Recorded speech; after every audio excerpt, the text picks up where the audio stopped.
Hello, hello, hello! Magandang umaga! Good morning! Magandang umaga po, Laguna, Calabarzon, Luzon, Visayas, Mindanao, buong mundo na nakatutok po sa ating ngayon live sa pamamagitan ng Facebook pages ng DZLB 1116 AM, ang Tinig ng Kaunlaran at Bidani Network Program. Narito na naman puli ang programang hatid ay kaalaman at impormasyong pangnutrisyon dahil nutrisyon ang susi ng bayan tungo sa kaunlaran. Ito ang Bidani Nutri Live. Hatid po sa inyo ng Barangay Integrated Development Approach for Nutrition Improvement Program ng Institute of Human Nutrition and Food, College of Human Ecology, University of the Philippines, Los Baños at ng Radyo DZLB, ang Tinig ng Kaunlaran. Good morning! Ang inyong lingkod, Gen Garma po, Development Communication Operations Coordinator ng Bidani. Aba, nararamdaman nyo na ba? Lumalamig na ang simoy ng hangin, ha? Ibig sabihin ay malapit na nga ang holiday season. Aba, ihanda-handa ang inyong mga kumot. At bago natin makalimutan, napansin nyo nga siguro magmula last episode ng Monday itong ating mga halaman, no, di ba? Pa-shoutout lang sa ating mga admin staff dito sa Bidani na sina Kuya Randy Porcioncola at Kuya Ton Samonte. Sila po ang nag-setup dito mga pagkagagandang mga halaman dito sa aking likuran. Alright, at ang pag-uusapan nga po natin ngayong araw na ito ay katakam-takam at makabuluhan. Pag-uusapan natin, pinggan. Hindi basta-basta pinggan, ha? Kundi pinggang Pinoy. Isa pong gabay para po sa wasto at sapat na pagkain ng ating pamilya. Makakasama po natin maya-maya sa ating Nutri Talakayan si Assistant Professor Marjorie Ann Layosa ng Institute of Human Nutrition and Food para nga patalakayin ang pinggang Pinoy. Ngunit bago po yan, narito po muna ang ilang paalala para po sa ating mga kalahok sa ating online nutrition school on the air. Pinapaalala po natin sa ating mga Nutri Live participants na sumagot po sa ating Nutri Quiz. Dahil po ang mga Nutri Quizzes po ninyo ang magiging batayan namin para sa pagbibigay po sa inyo ng sertipiko o certificate. Okay? At katulad nga po ng nabanggit natin sa ating unang broadcast, no, yung ating inaugural broadcast, kung kumpleto po ang inyong Nutri Quizzes, makakakuha po kayo ng Certificate of Completion. Pero kung hindi naman po kayo nakakumpleto sa Nutri-Quiz pero tuloy-tuloy pa rin ang inyong pagsasubmit ng quizzes, ay meron pa rin naman kayong Certificate of Participation. Kaya ugaliin po ninyong mag-send in ng mga sagot ninyo sa Nutri-Quiz sa pamamagitan ng pag-message sa Bidani Network Program Facebook page. At ngayon naman ay balikan natin yung ating episode noong nakaraang Lunes at alamin natin ang mga sagot sa ating Nutri Quiz number 2. Narito ng ating Nutri Rewind.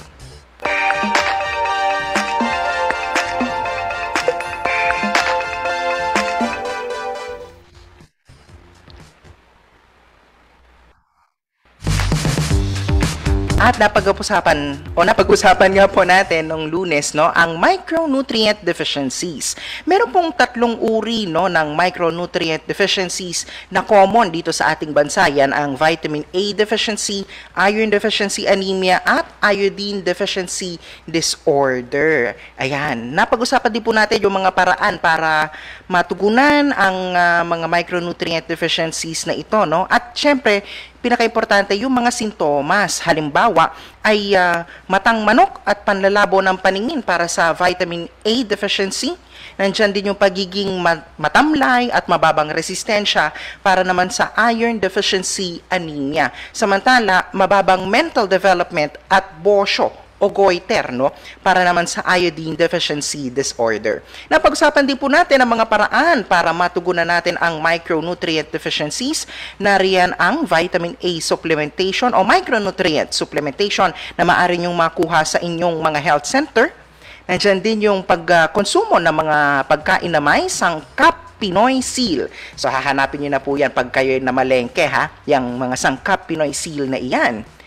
Paggamit ng iodized salt, syempre, micronutrient powder, diet diversification o yung pagkain ng iba't ibang uri ng pagkain, lalo na po yung mga mayaman sa vitamin A, iron at iodine. At syempre, pagmomonitor ng growth o paglaki ng ating mga chikiting. Okay, at ngayon naman, no, ay tunghayan natin ang mga kasagutan sa ating Nutri Quiz.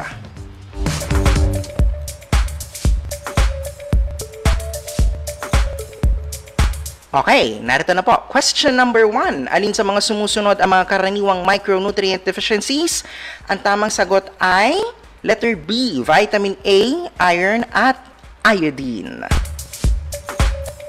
Question number 2. Sino ang mga naapektuhan ng micronutrient deficiencies? Mga buntis ba, nagpapasuso, mga sanggol o lahat ng nabanggit? Lahat po sila. So ang sagot ay letter D. Question number 3, magbigay ng isang estratehiya upang maiwasan ang micronutrient deficiencies. Ang mga sagot po ay micronutrient supplementation, food fortification, micronutrient powder, diet diversification, at growth monitoring and promotion. O, kamusta? Okay ba ang inyong mga score so far? Question number 4. Tama o mali, mabilis mapagod, iritable, mainipin at antukin ay ang mga epekto ng kakulangan sa iron. Tama ang sagot.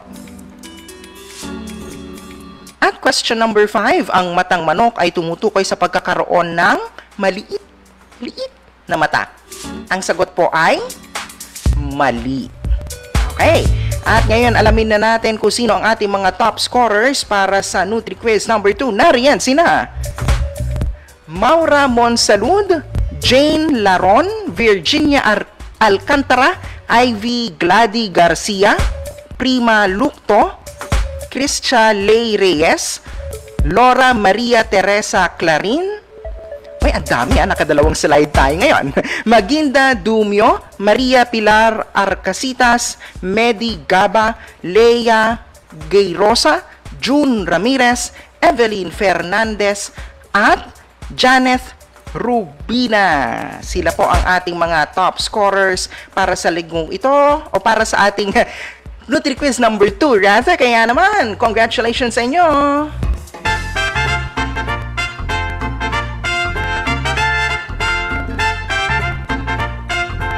Ba, may piyesta na naman. Pero seryosa, congratulations po sa ating mga top scorers para sa Nutri Quiz number 2. Ngayon naman, alamin po natin ang hatid nating balita at impormasyong pang nutrisyon sa ating Nutri Balita.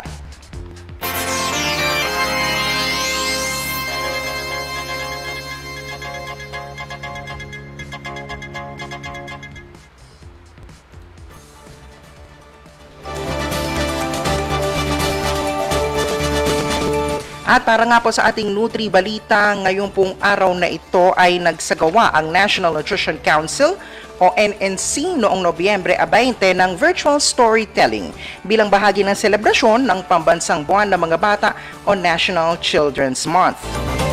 Tampok sa naturang storytelling ang kwentong pinamagatang Si Lilay, ang Batang Matamlay ng Department of Science and Technology, Food and Nutrition Research Institute o DOST FNRI.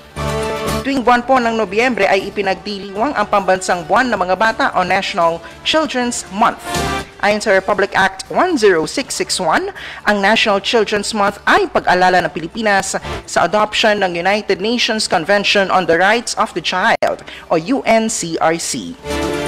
Para sa selebrasyon ngayong taon, ang tema ng National Children's Month ay sama-samang itaguyod ang karapatan ng bawat bata sa panahon ng pandemya. Mapapanood ang kwento ni Lilay sa opisyal na Facebook page ng NNC, facebook.com/NNCofficial. At yan ang ating Nutri Balita.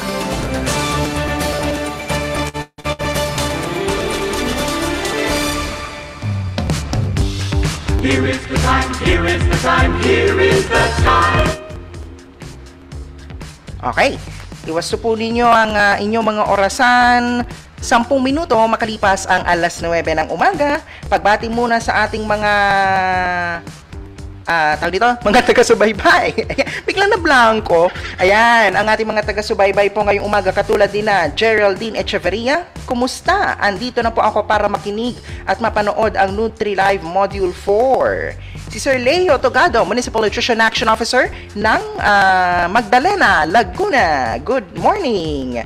At si Ma'am Janet Dolor ng yung dating Office of Student Affairs na ngayon ay nasa Office of the Vice Chancellor for Student Affairs na ng UPLB. Nasa atin ding Himpapawid. Good morning. At si Ma'am Maria Pilar Arcasitas, good morning mula naman sa Barangay Talangan, Nagcarlan, Laguna. Good morning!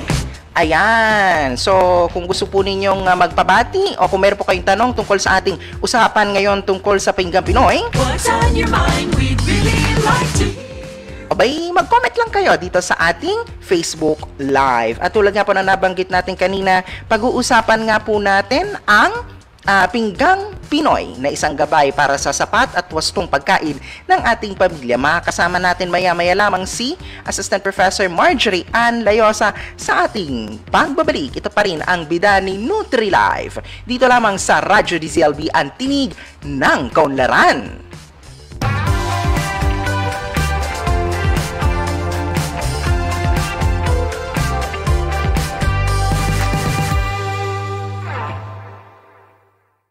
Nasa tiyan mo pa po ako, lagi na tayong nagpapatimbang sa health center. Dapat may dagdag tayo na halos 1 kilo kada buwan. Senyalis ito na tama ang nutrition mo. Mga nanay, dapat tama po ang timbang nyo. Nay, bakit kahit nasa trabaho ka, may breast milk pa rin akong naiinom dito sa bahay? Kaya pala ito ang ginagawa mo. Pinag-iipon mo ako ng breast milk habang nandun ka. Tapos, iniiwan mo rito para kahit umalis ka na, hindi ako magugutom. Pati pagkain meron. Kaya mula nung maliit pa ako, hanggang ngayon, walang problema. Galing mo talaga, Nay.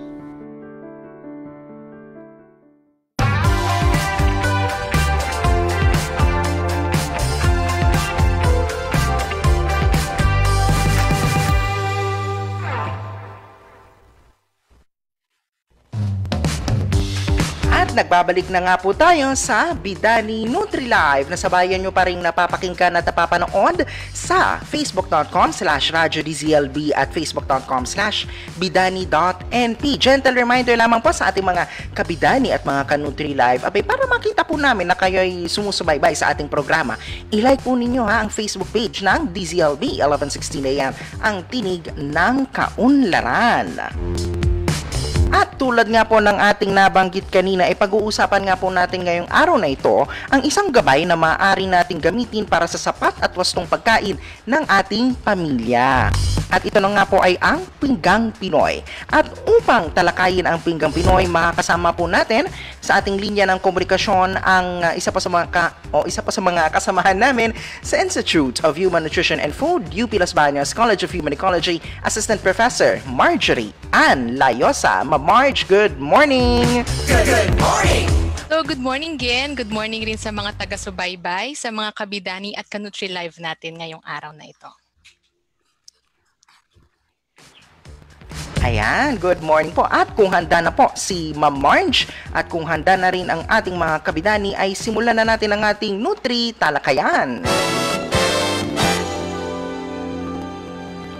Ayan, Ma'am Marge, so kanina ko pa nga binabanggit no, sa ating broadcast, Pinggang Pinoy, Pinggang Pinoy. Baka nagtataka na ang ating mga kabidani, ano nga ba yung Pinggang Pinoy na yan? Kwentahan nyo nga po kami, Ma'am Marge, kung ano nga po ba itong Pinggang Pinoy na food plate guide ng ating mga kababayan?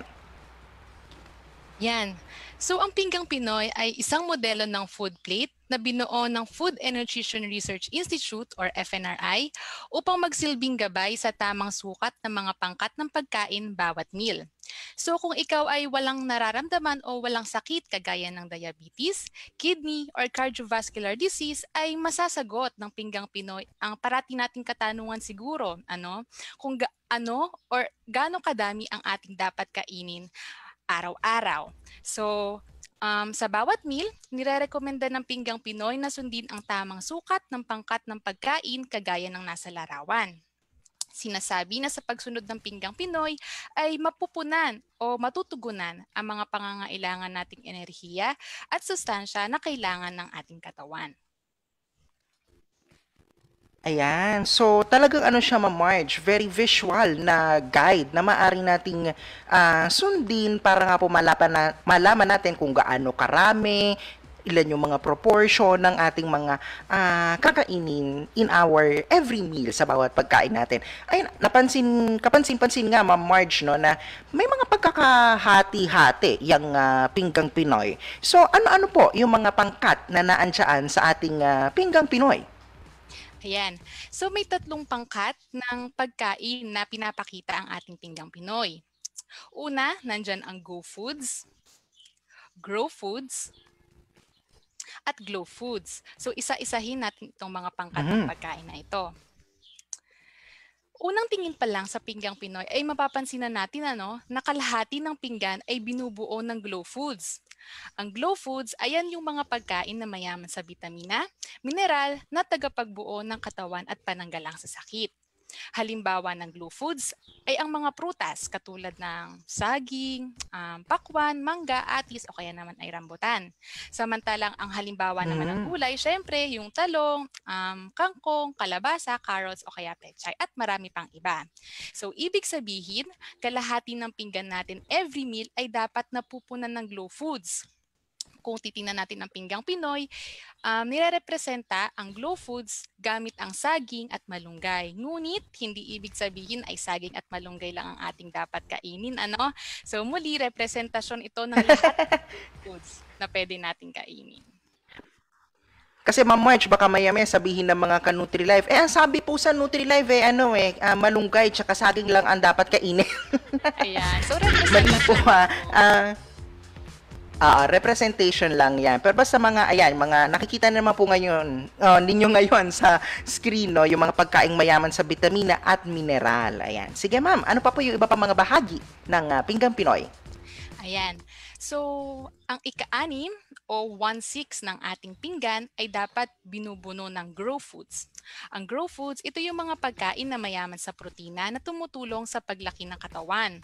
So, halimbawa ng Grow Foods natin ay yung itlog, beans, butong gulay, karne mula sa baboy, isda o kaya naman manok.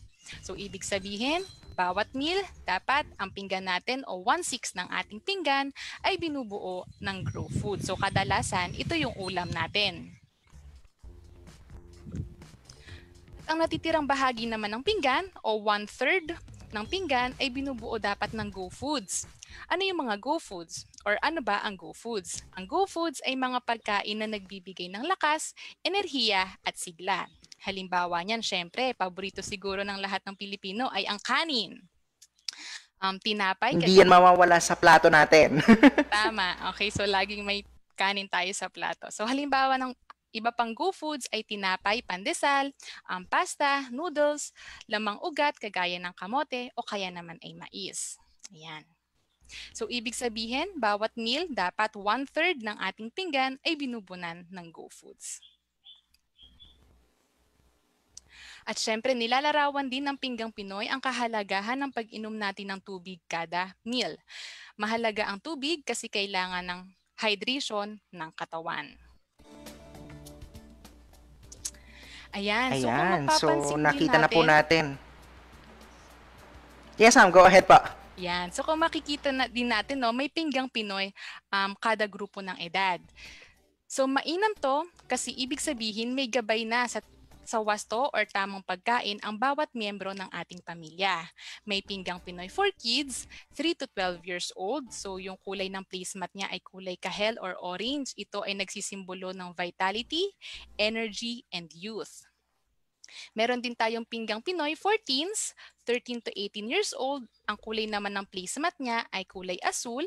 Ito ay nagsisimbolo ng strength and coolness ng mga teenager. Meron din tayong pinggang Pinoy for adults, 19 to 59 years old.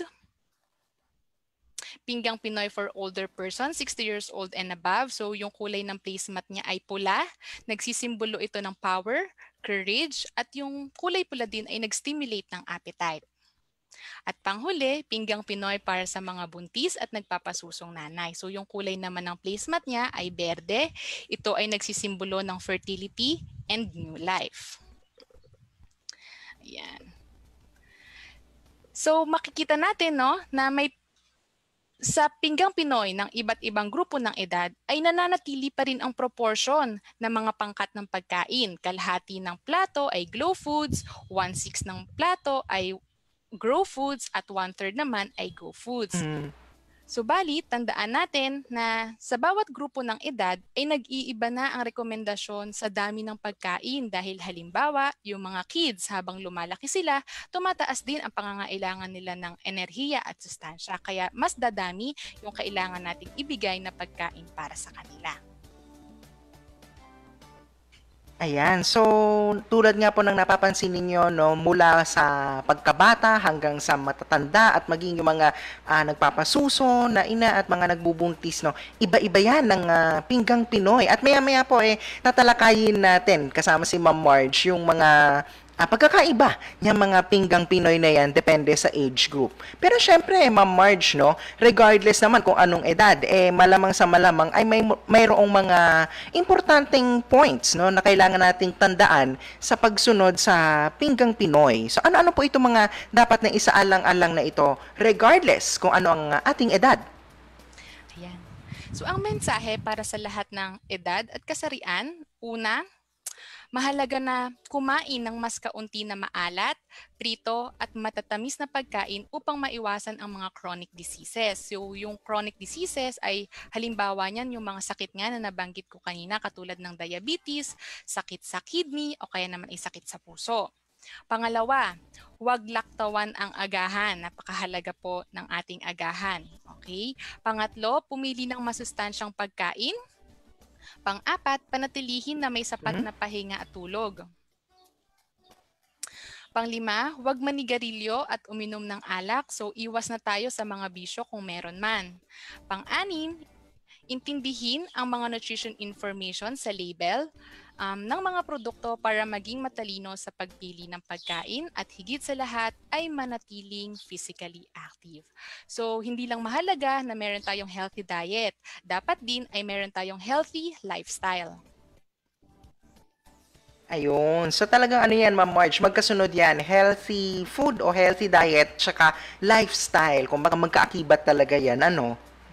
At napansin nga din po natin doon sa napansin din natin doon sa ating mga messages na yan na yung iba ay natalakay na rin natin doon sa mga nakaraan nating episode, di ba? So ayan, makikita nyo na nagkakatagni-tagni ang lahat. Magsisimula lamang sa tama at wastong pagkain o malusog na dieta. O, di ba? Ayan, ipagpapatuloy po natin ang ating usapan kasama si Assistant Professor Marjorie Layosa maya-maya po lamang, no? Mamaya tatalakayin na natin yung mga pagkakaiba ng pinggang Pinoy depende sa age group, ha? Ngunit bago po yan, mga pagbati muna tayo. Sina Arnold Lopez mula sa Nueva Vizcaya. Nakakarating na pala ng Nueva Vizcaya ang ating broadcast, ano? Good morning po sa inyo dyan sa Nueva Vizcaya. Good morning! At maging sa Valencia City, Bukidnon, si Miss Be Dumio. Nagpapa-shoutout si Ma'am Maria Pilar Arcasitas, kina Sec Presi, Treasurer Teresa at Consi Fe sa Talangan, Sangguniang Barangay. Si Ma'am Maura Monsaluden nagpapabati sa mga ka-BNS niya mula sa Barangay Sinipian, Nagcarlan, Laguna. Si Miss Gemma Ordonez mula sa Mayhay, Laguna. Si Miss Helen Panganiban mula naman sa Central Mindanao University sa Bukidnon. Good morning! At si Ma'am Joyce Parco, naka-faculty ni Ma'am Marge at kasama nga din natin na gumawa ng mga modules na ito. Ayan, hi Ma'am Marge. Tinan mo, Ma'am Marge, debut mo pa lang sa NutriLife, meron ka ng fans, ha? At sa ating pong pagbabalik, pagpapatuloy po natin ang ating talakayan tungkol sa pinggang Pinoy. Magbabalik pa po ang bida ni NutriLife dito lamang sa Radyo DZLB, ang tinig ng kaunlaran.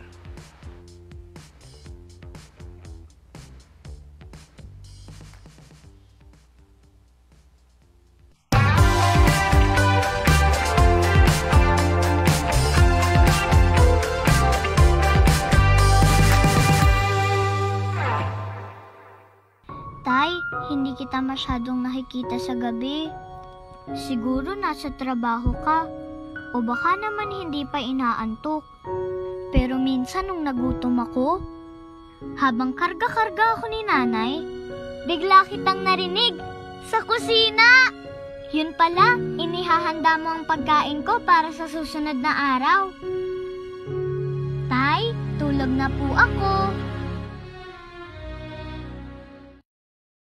Nay, ngayong 6 months na ako. Araw-araw mo akong binibigyan ng pagkain habang patuloy ang pagpapa-breastfeed mo sa akin. Pero minsan, hindi mo alam kung ano pa ang ihahanda mo sa akin. Kaya pumupunta tayo sa health center para magpaturo ng paghanda ng complementary food na pwede mong gawin. Ang dami nilang itinuro sa atin. Ang healthy ng luto nyo, Nay!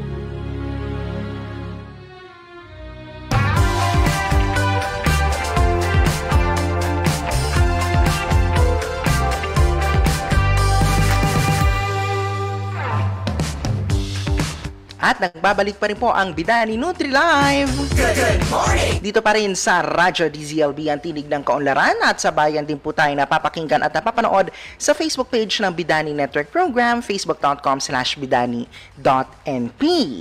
Muli po, paalala sa ating mga kabidani at mga ka-Nutri-Life, i-like nyo din ang Facebook page ng Radyo DZLB 11:16 AM ang tinig ng kaunlaran para makikita po namin kung sino-sino kayo mga taga-subaybay. At mayroon tayong 24 na mga taga-subaybay ngayon sa ating programa. Kalat-kalat yan mula sa iba't ibang sulok ng bansa. O, diba? Yan ang power, kapangyarihan ng online broadcasting ngayon, diba? At eto, si Sir Leo Togado, ang Municipal Nutrition Action Officer ng Magdalena, Laguna, ay may pinapabati. Happy birthday kay Ma'am Aleli Jimenez, ang City Nutrition Action Officer ng Calamba City, Laguna. At dahil sinabi niyong may birthday today, abay ilabas ng ating birthday choir. Happy birthday, happy birthday. Oh, happy, happy, happy birthday. Mahal ang talent fee ng choir na yan, ha? Ayan, so happy birthday po kay Ma'am Aleli Jimenez mula po kay Sir Leo Togado at syempre mula na rin sa atin dito sa Bidani Nutri Live.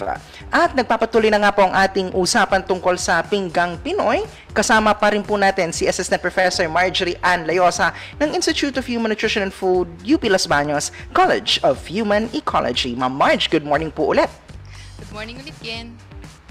Okay, so kanina Ma'am Marge, no, ang naiwan nating usapin ay yung mga Pinggang Pinoy per age group. At nakita nga natin kanina sa ating Nutri Talakayan na iba-iba pa yan ng kulay at kahit magkakapareho pala yung proportion base dun sa graphic, no, dun sa pictures ng Pinggang Pinoy, ay may mga pagkakaiba-iba pa rin yan. So, sige ma'am, talakayin na po natin kung ano-ano nga ba yung rekomendadong dami ng iba't ibang grupo ng pagkain base po sa edad at kung ano-ano yung mga praktikal na paraan para po masunod natin ang Pinggang Pinoy.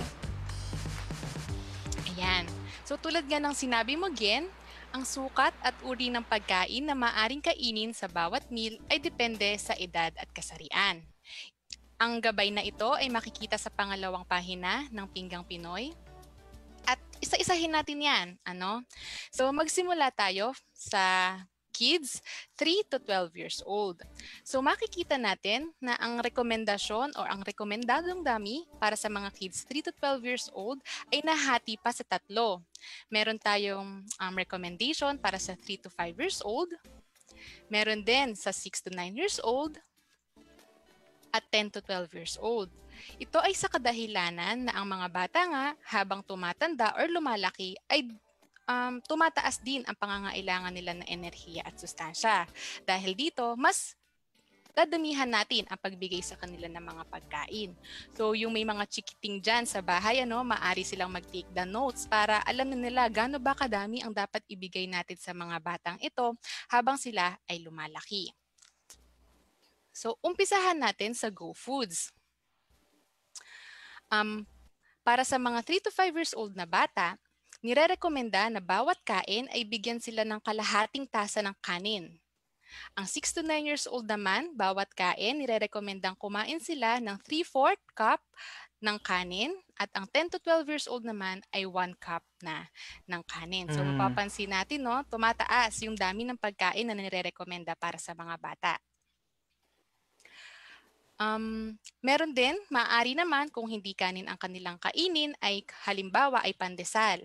Kung pandesal naman ay 2 piraso ng pandesal para sa mga 3 to 5 years old, 3 piraso ng pandesal para sa 6 to 9 years old, at 4 na piraso ng pandesal para sa 10 to 12 years old. So halimbawa lang yan ng mga pwede nilang kainin for Go Foods kada meal. Para naman sa Grow Foods, yan, for 3 to 5 years old, bawat meal ay nire-recommenda silang kumain lamang ng kalahating piraso ng isda, halimbawa ay galunggong. Ganon din naman ang 6 to 9 years old, kalahating piraso ng isda, katulad ng galunggong pa rin, ang nire-recommenda para sa kanila. Pero pagsapit ng 10 to 12 years old ay 1 piraso na ng isda ang nire-recommenda sa kanila bawat kain. So kung hindi naman isda ang ulam, halimbawa ay lean meat o karne mula sa manok, baboy o baka, ay 15 grams ang nire-recommenda para sa 3 to 5 years old and 6 to 9 years old. So gaano ba karami yung 15 grams? Ano? Kung i-estimate natin, pwede tayong gumamit ng kahon ng posporo. Ang 15 grams ay kalahati lamang ng posporo or 1/2 matchbox size. So yung 15 grams, ganito lang siya kaliit. Okay. So, basta ma'am, gaposporo, 30 grams na yon. Tapos, dahil mga chikiting ito, kalahati lang nung posporo. Ayan, at least mga ka-Nutri-Life, meron na tayong visual na representation. Kasi baka maya-maya sabihin ninyo abay, paano po kami magme-measure ng gramo niyan? Ayan, basta tandaan nyo lang, pag lean meat, 30 grams, ang katumbas po niyan, isang matchbox, no? O lalagyan ng posporo. Sige ma'am, go ahead po ulit. Ayan. So pagdating naman sa 10 to 12 years old, pag lean meat, yon 30 grams na or 1 matchbox size na ng karne ang pwedeng ibigay sa kanila kada meal. So dako naman tayo sa Glow Foods. For 3 to 5 years old, kalahating tasa ng gulay ang nire-recommenda bawat kain para sa kanila. Ang 6 to 9 years old, 3/4 cup na gulay. At ang 10 to 12 years old ay 3/4 to 1 cup of vegetables na. So ayan ay bawat meal. So para sa prutas, ang 3 to 5 years old, maaari natin silang bigyan ng kalahati hanggang 1 piraso ng prutas kagaya ng saging, dalanghita o kaya naman ay mangga. Para sa malalaking prutas, kagaya ng papaya, pinya o pakwan, maaari silang bigyan ng kalahati o 1 hiwa na ng prutas na mga ito. Pagdating sa 6 to 9 and 10 to 12 years old, ang rekomendadong dami na sa kanila ay 1 piraso ng prutas o kaya naman ay 1 hiwa ng malaking prutas. Ayan. So yan ang rekomendadong dami para sa 3 to 12 years old. So punta naman tayo sa teens 13 to 18 years old. So yung may mga binata at dalaga sa bahay, pwede rin sila ulit mag-take down notes. So kung makikita natin o mapapansin, ang rekomendadong dami ay depende na ngayon sa kasarian. Meron tayo para sa male o lalaki at meron na rin para sa female o babae. Ito ay sa kadahilanan na pagtungtong ng pagdadalaga o pagbibinata ay mas mapapansin na natin ang pagkakaiba ng lalaki at babae. Halimbawa, ang lalaki pag nagbinata, mas may tendency sila na mag-develop ng mga muscle sa katawan. Samantalang ang babae naman, may tendency sila na mas mag-develop ng taba. Ito ay isa sa mga kadahilanan kung bakit magkaiba din ang kanilang enerhiya at sustansyang pangangailangan. Kaya naman, magkaiba rin ang dami na nire-recommenda natin para sa mga binata at dalaga natin. Yan. So isa-isahin ulit natin yung mga pangkat ng pagkain. Para sa mga binata, bawat kain nire-recommenda na kumain sila ng 2 tasa ng kanin. Ang mga dalaga naman ay 1 or 1.5 cup ng kanin. So makikita natin na mas mababa yung sa mga dalaga. Kung pandesal naman, halimbawa, sa isang kain, ang mga lalaki ay pwedeng kumain ng hanggang 8 pirasong pandesal at ang mga babae naman ay 6 na pirasong pandesal. Para sa Grow Foods, ang mga lalaki, Sa isang meal, nire-recommenda silang kumain ng 2 pirasong isda, halimbawa nga yung galunggong, at ang mga babae naman ay 1 piraso ng isda katulad ng galunggong.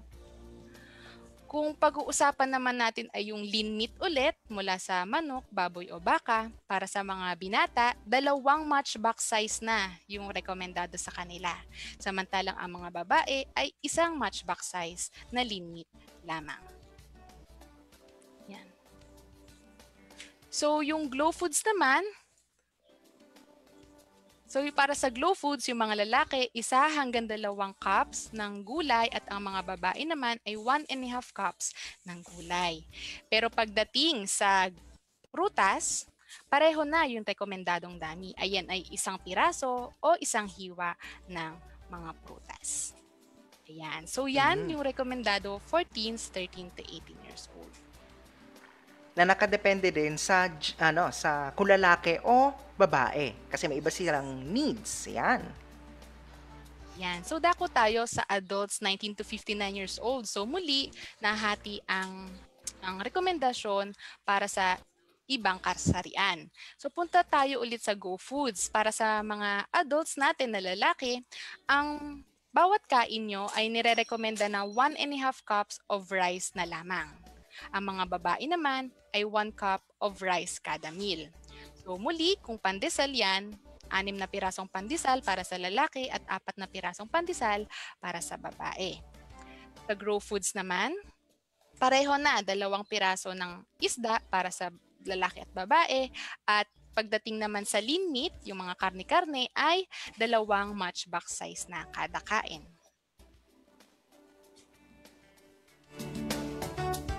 At sa Glow Foods naman, okay, so ang mga lalaki ay 1.5 cups of vegetables. Ang mga babae naman ay 3/4 to 1 cup cooked vegetables kada meal na. So ganun pa rin sa prutas, tig 1 piraso at tig 1 hiwa ng prutas kada kain. Ayan.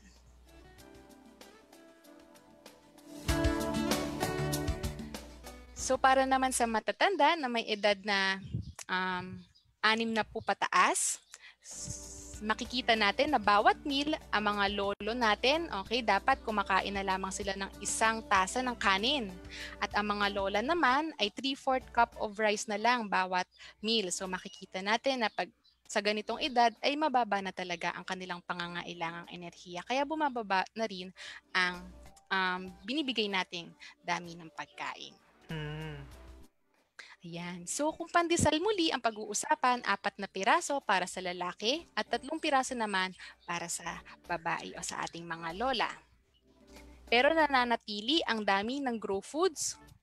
2 piraso pa rin na isda para sa ating lolo at lola at 2 matchbox size para sa ating mga lean meat. Ayan. So bawat meal yan ang rekomendadong dami. For Glow Foods, para kila lolo, 3/4 to 1 cup of vegetables at para kina lola naman ay 3/4 cup of vegetables per meal na ang rekomendadong dami. So pareho pa rin para sa prutas, 1 piraso o kaya naman ay 1 hiwa ng prutas para sa kanila.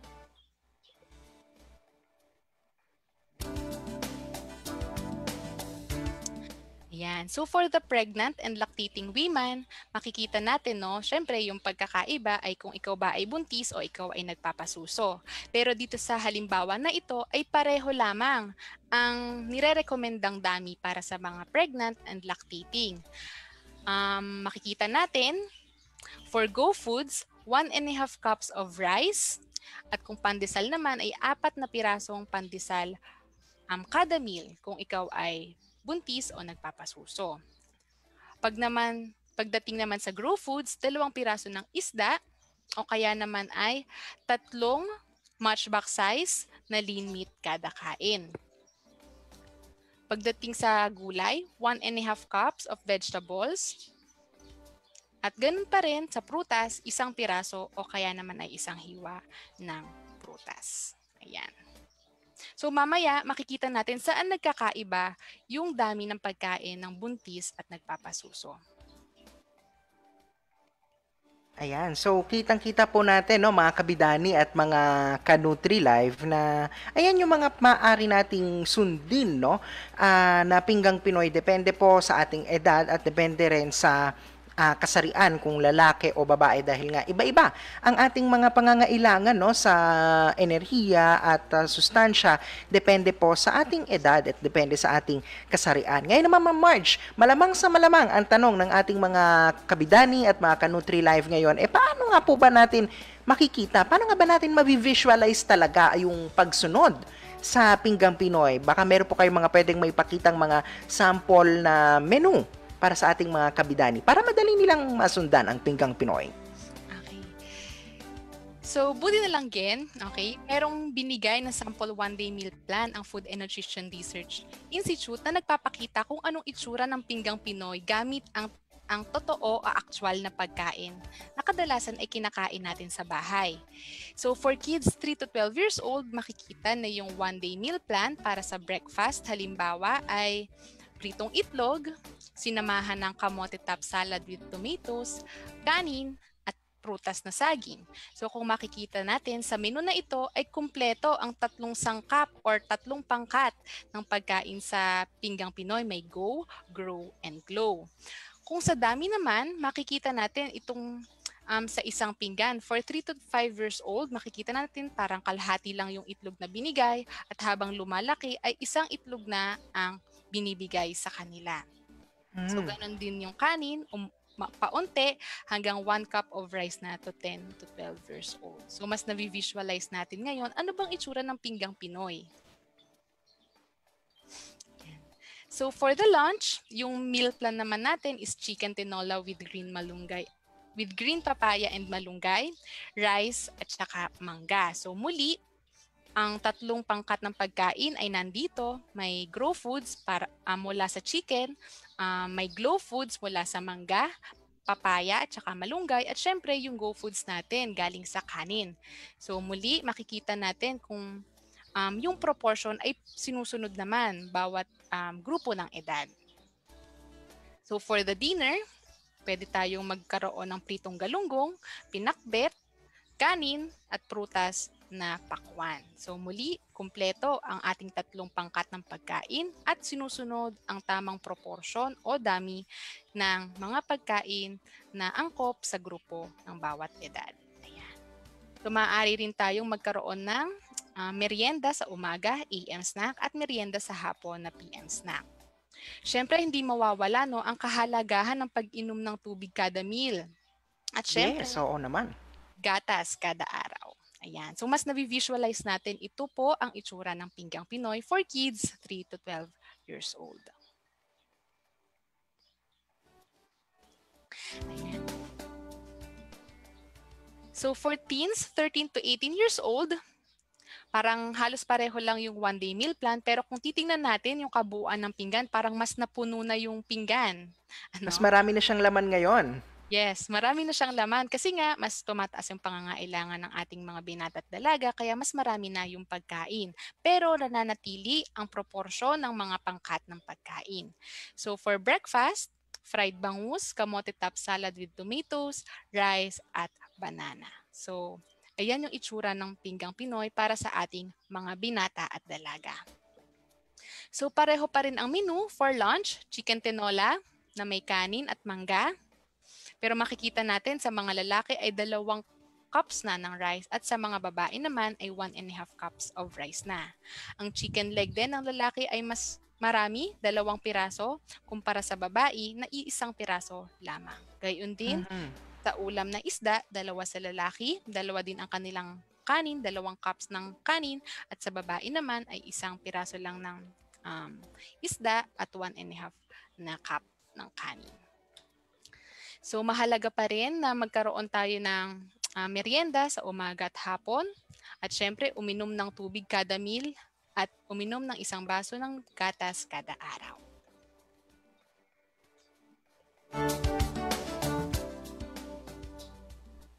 Ayan, so pareho pa rin for adults. Makikita natin na pareho lang yung meal plan. Pero yun nga, katulad nung nabanggit ko kanina, ay iba na sa dami. So mas nagpareho na yung dami ng protina o ng grow foods pagdating sa 19 to 59 years old. So pareho ng 2 piraso ng manok, 2 piraso din ng isda. Ayan.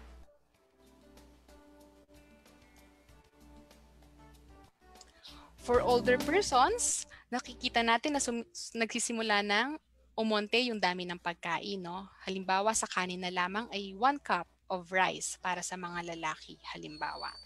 Ayan. So, ganyan yung itsura ng pinggang Pinoy gamit yung actual na pagkain natin sa bahay.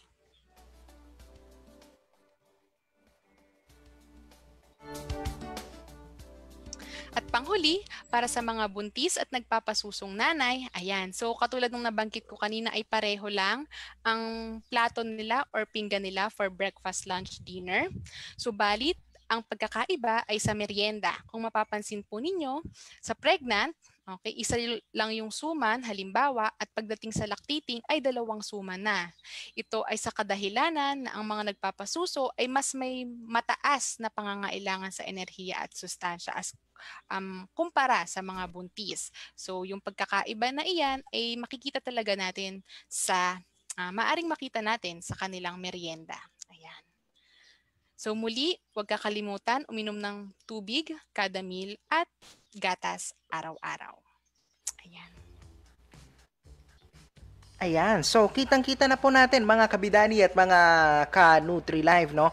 Yung mga tamang proportion at tamang portions ng pagkain gamit ang pinggang Pinoy bilang isang gabay, no, para sa wasto at sapat na pagkain ng ating pamilya. Kung gusto nyong balik-balikan para makita lalo na yung visual na representation nun, huwag kayong mag-alala. Mapapanood nyo din naman ang replay ng ating programa kahit anong oras po ninyo man gustuhin, no? Sa Facebook pages ng Radyo DZLB at ng Bidani. Ayan, so Ma'am Marge, panghuling mensahe na lamang po sa ating mga Ka-Nutri Live.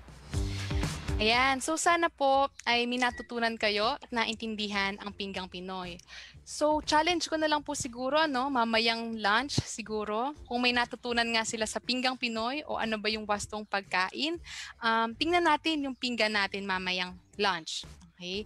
Ito ba ay sumasalamin sa pinggang Pinoy? Tama ba yung proportion ng mga pangkat ng pagkain natin? So kung oo, ay very good tayo. Pero kung hindi, ay pagnilayan natin o isipin. Ano yung pwede nating i-improve sa ating pinggan para maging pinggang Pinoy ito? Ayan, salamat po! Ayan, so talagang pwede na po ninyong i-apply yan mamaya pag kayo kakain na ng pananghalian or pagkatapos ito kung kayo maghahanda na ng lunch, di ba? Pwede ninyong sundin ang ating pinggang Pinoy. On that note, Assistant Professor Marjorie Ann Layosa ng Institute of Human Nutrition and Food, maraming salamat po sa inyong pagsama sa amin ngayong umaga.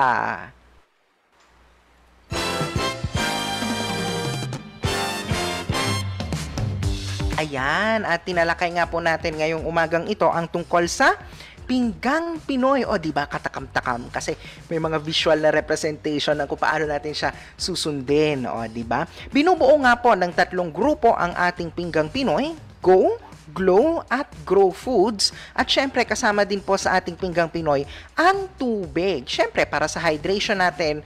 At alam nga namang wala kayong di ba? Alam nga namang wala tayong panulak pag kumakain. Diba?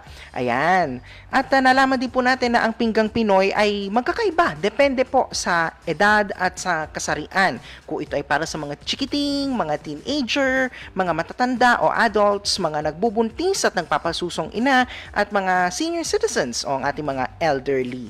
So, hagap yan. Nanay, tatay, ate, kuya, bunso, lolo, lola. Diba? Kaya po, sundin natin ang pinggang Pinoy para sa sapat at wastong nutrisyon ng ating pamilya.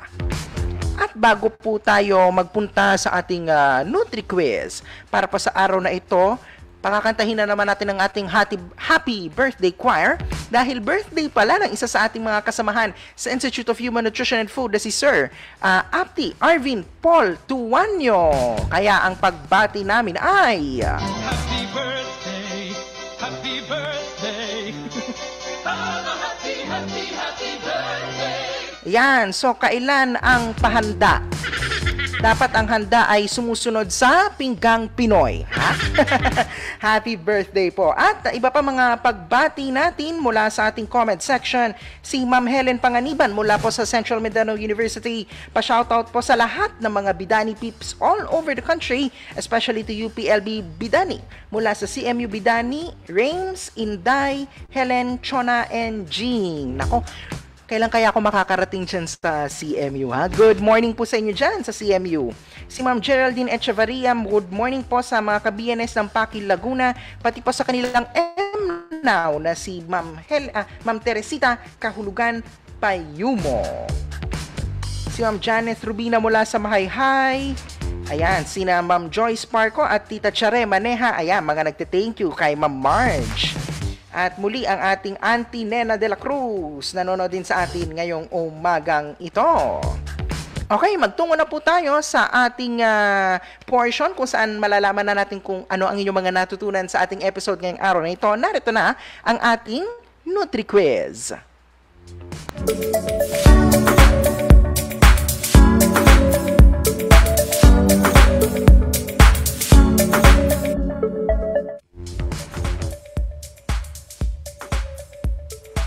Alright, at narito na nga po tayo sa ating Nutri-Quiz para po sa Pinggang Pinoy, gabay para sa wasto at sapat na pagkain para sa buong pamilya. Muli po, reminder para sa ating mga kabidani, isumite ang inyong mga sagot sa ganitong format, pangalan at mga sagot mula questions 1 to 5. Ayan. At i-message po ang inyong mga sagot hanggang Huwebes, Nobyembre 26 alas 5 ng hapon sa Facebook page ng Bidani Network Program, facebook.com/bidani.np. Naka-pinned comment na rin po yan sa ating live stream para po pagkatapos ng ating broadcast, i-click nyo na lang yung pinned comment, diretso na kayong makakasagot sa ating Nutri-Quiz. At narito na nga ang mga tanong para sa ating Nutri-Quiz para sa araw na ito. Question number 1. Anong grupo ng pagkain ang mas malaki ang proportion o portion sa Pinggang Pinoy? Letter A, mga pagkain na nagbibigay ng lakas, enerhiya at sigla o Go Foods. Letter B, mga pagkain na tumutulong sa paglaki ng katawan o Grow Foods. At letter C, mga pagkain na pananggalang sa sakit o Glow Foods. Muli po, question number 1, anong grupo ng pagkain ang mas malaki na portion sa Pinggang Pinoy? Letter A, Go Foods. Letter B, Grow Foods. O letter C, Glow Foods.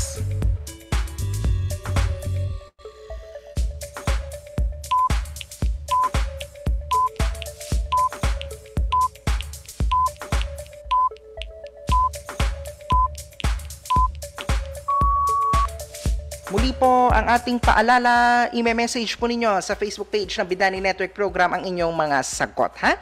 Hanggang alas 5 ng hapon bukas. Question number 2, tama o mali? Ang dami ng pagkain sa Pinggang Pinoy ay nakadepende sa edad at kasarian. Muli, question number 2, tama o mali?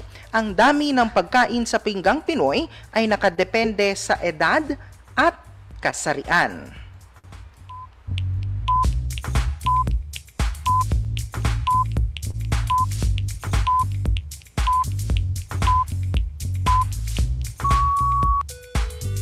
Question number 3, muli, tama o mali? Ang aktibong pisikal na pangangatawan ay mahalaga para sa isang malusog na pangangatawan. Muli po, tama o mali? Ang aktibong pisikal na pangangatawan ay mahalaga para sa isang malusog na pangangatawan.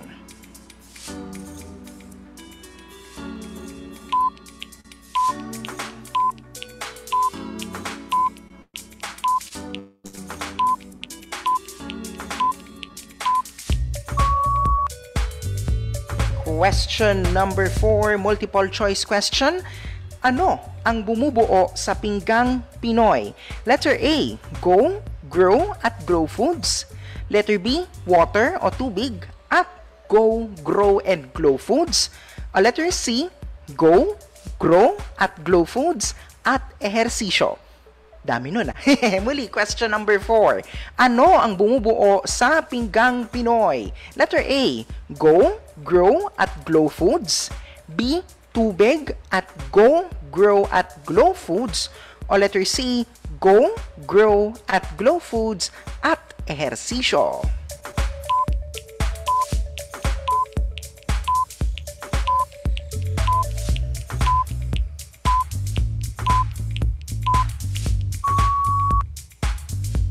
At panghuling katanungan para sa ating NutriQuiz ngayong araw na ito, tama o mali?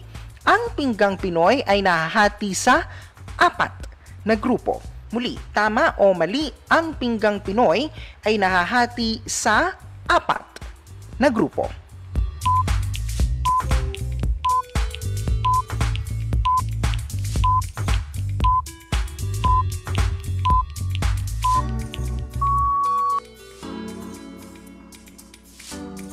At yan na nga po ang mga tanong para sa ating NutriQuiz para po sa araw na ito. Muli po ang ating paalala para sa ating mga NutriLive enrollees. Isumite po ang inyong mga sagot sa format na pangalan at pagkakasunod-sunod ng inyong mga sagot mula questions 1 to 5. At ipapadala nyo po yan sa pamamagitan ng Facebook page ng Bidani Network Program, facebook.com/bidani.np hanggang bukas, Nobyembre 26, alas 5 ng hapon. At muli, isa din pong paalala natin, ang inyong mga NutriQuizes ang magsisilbi po naming batayan para po sa inyong certificate. Ayan, kung certificate of participation o certificate of completion ang inyong matatanggap. Aabangan po namin ang inyong mga sagot. Here is the time, here is the time, here is the time. Ang bilis nga naman ng oras, 3 minuto na lamang ay mag-aalas 10 na ng umaga. Ayan, mga pahabol po muna na pagbati. Uy, si Ma'am Alice Kikoy ng UP Reps, kasamahan natin sa UP Reps, ay nanonood din sa atin ngayon. Hi, Tita Alice, magandang umaga po sa inyo at magandang umaga rin sa lahat ng sektor ng Reps sa UPLB. Good morning! Ayan, at eto po mga kabidani, gentle reminders lamang po uli, ay sumagot po tayo sa ating NutriQuiz para po tayo ay magkaroon ng certificate pagkatapos po ng ating first season ng Bidani NutriLive na inaasahan na po natin na magtatapos mid-December. Ayan. Para naman na may certificate of di ba? Completion o participation. May may pa virtual graduation kumbaga. Di ba? Ayan, at pagbati din sa ating mga iba pang mga kabidani mula sa iba't ibang catchment municipalities natin sa lalawigan ng Laguna na ating pong mga katuwang sa pagsusulong ng nutrisyon sa kaunlaran o nutrition in development. Okay, at kung meron pa po kayong mga pagbati dyan, ito, si Sir Arnold Lopez ay nagtatanong, link nga po sa FB para sa mga sagot. Ayan.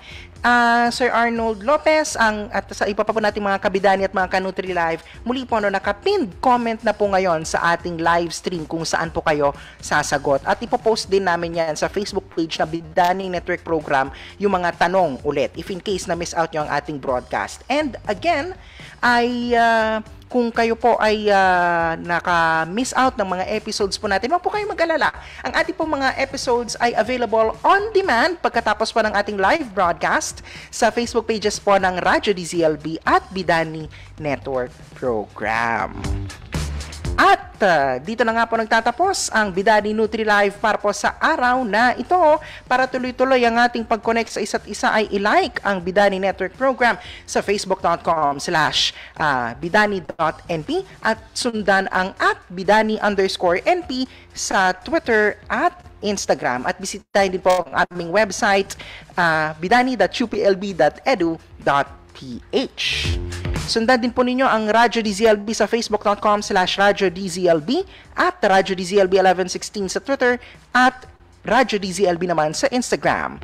Mapapanood nyo din sa Facebook at YouTube pages ng Radyo DZLB ang iba pang mga palatuntunan ng ating himpilan gaya ng Galing UPLB kasama si RJ Galang tuwing Biyernes po yan, alas 5 ng hapon. Leader Kake, ayan, mga estudyante naman yan ng College of DevCom. At banda rito sa LB, kasama naman si Chad Roble. at Taalaman at Bayanihan. Yan, yung mga naging programa ng Radyo DZLB. Mapapanood nyo pa rin yan, past and present, sa Facebook at YouTube ng DZLB.